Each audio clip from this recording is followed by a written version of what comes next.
Welcome to Real Talk with Realtors about real things, real stuff, and real estate.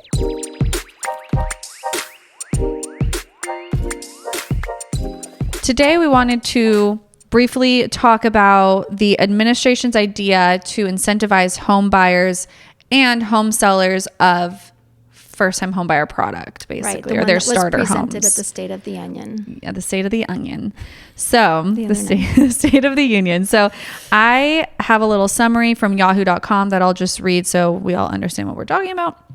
So one plan would provide a tax credit worth $10,000 for first-time home buyers. And to be clear, that would be over a 24-month period, so about $400 a month. And the other would create up to $10,000 in incentives for homeowners to sell their quote-unquote starter homes. Both programs would be temporary and obviously need to be approved by Congress. Right. So that begs the question for us. We know that we have less inventory and too many buyers. And we also know that it is more expensive than ever for these first-time home buyers to buy a home. So I can definitely sympathize with them, how expensive it is, and like anything could help. Definitely. However, and I think they understand the inventory problem and they are addressing it if both of these things ended up happening.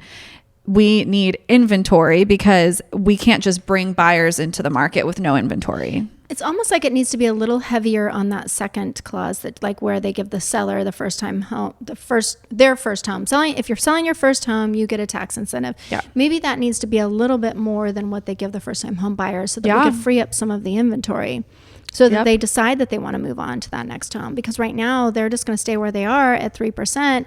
Because they don't want to have to jump up to the next, even though they maybe need a bigger home, they're not going to go there. So to incentivize them a little bit more, maybe it is not specific to first-time sellers. Yes, that's a good way of putting it. A first-time seller. Yeah. They just need to expand the seller's part a little bit, in my opinion. But I think it's great. Like you said, people do need help and affordability. Obviously, all of this does get passed on to the taxpayer. Yep. There's, this money just doesn't come out of thin air. We're going to have people paying fewer taxes because of it. But if it does help people get into the home, that makes a lot of sense. Yes. But there needs to be maybe it's a seller. The seller gets a tax credit for selling. And if they turn around and buy something, or maybe if they don't, I don't know. We'll let them figure it out. But we just need to make sure that it's heavier on people selling homes, so that these people that now we're going to have even more buyers out there.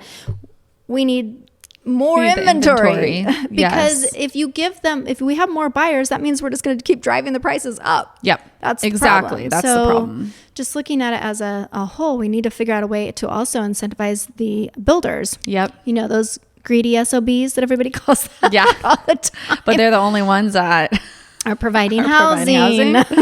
And they can't do it for free. No. Unfortunately. I think it's a very interesting topic. Yeah. Kind of see where it goes. It's the first, I think, the administration's talked about it, right? Right. So they understand. It's the first I've heard about it. Yeah. I was just reading something here from, this looks like CNBC, and, the president had said, we're not going to wait for rates to come down. We want to do something now. So I don't know how quickly that means this is going to move along. And I'm sure these things take forever when you're talking about. Yeah. Has to be passed through Congress. Yeah. And then they have to iron out how is this logistically going to be done. I mean, it's going to be through taxes, but a tax incentive up to $10,000 for home sellers, but they don't pay taxes on their homes that they've been living in. They don't pay capital gains. Be for their income taxes. Yeah. So it'd have to be just written off. And then I guess you would get that money back. Like the tax credit when you bought solar. Like you got a tax credit for that. Yeah. I would imagine it'd be something like that. Yeah. That one was going around. That could be interesting. Yeah. But I do appreciate the fact that they're including homeowners in this, because I didn't know that until today, that there was a second part to this. Either. I didn't know that as well until we really started reading through it. And I also, again, think that if they could give some kind of an incentive to the greedy builder, I know I just say that because that's the way I think they're really, or just make it easier. Make it easier. That is an incentive. Yeah. I mean, it costs so much money in fees and school fees and this fee and that fee, and somebody does have to pay those. Yeah. But they turn around and have to pass it along to the homeowner, the buyer. So it's exactly. Exactly. And it's always the little people that end up paying. Right. And those folks, though, the builders out there are taking all the risk. Because I remember in 2008, 9, and 10, when all of a sudden there was a ton of inventory and these guys were all stuck holding all of these homes that nobody was buying. Yeah, and I think that's risky. Part of the problem now is the builders, most of them have went through that, and so they are playing it way more conservatively this time around. Yeah, well, they stopped building for so long. Yeah. Because they couldn't afford to, or they just... Yeah. There's also a land issue. Yep, especially here in Chico. And then there's a NIMBY issue. There are some opportunities to build here, but it's very difficult to get people in that particular neighborhood to want new building happening around in their area. Yeah, right? Totally. And we can see it from both perspectives. Definitely. So it is hard, but being in the housing industry, it's right in front of our faces every single day how badly housing is needed, especially for that first time home buyer product right now. Right. I mean, Chico. Some of the builders are giving some of the best options for rates right now. Seller credits, median to lower priced homes for a brand new build. I mean, you can't beat it. I mean, I think right now we have 4 or 5 of those in contract, right? Yep. I mean, we're selling the heck out of them. Yeah. Yes, we are. And it's for a good reason, definitely. And I'm not even necessarily pushing buyers there for any reason. It's they know about them and they're finding them and they're like, well, what about these homes? And I think we should be telling them about that opportunity. For sure. Yes. The builder's giving a good opportunity for someone to get into a home. They can live there for 2, 3, 5 years, gain some equity, move on to the next bigger home. Yeah, I think for this subdivision, these ones that are being built in Chico, I think they'll have to be there 5+ years to see appreciation out of those. I do anticipate those not appreciating as quickly as the other established homes. Yeah, it's a cookie cutter neighborhood. They're all 2-story. There's 3 floor plans. Right. So that'll be a little bit tricky. But if you're able to get one of the more premium lots, that'll be a big selling point in the future. So...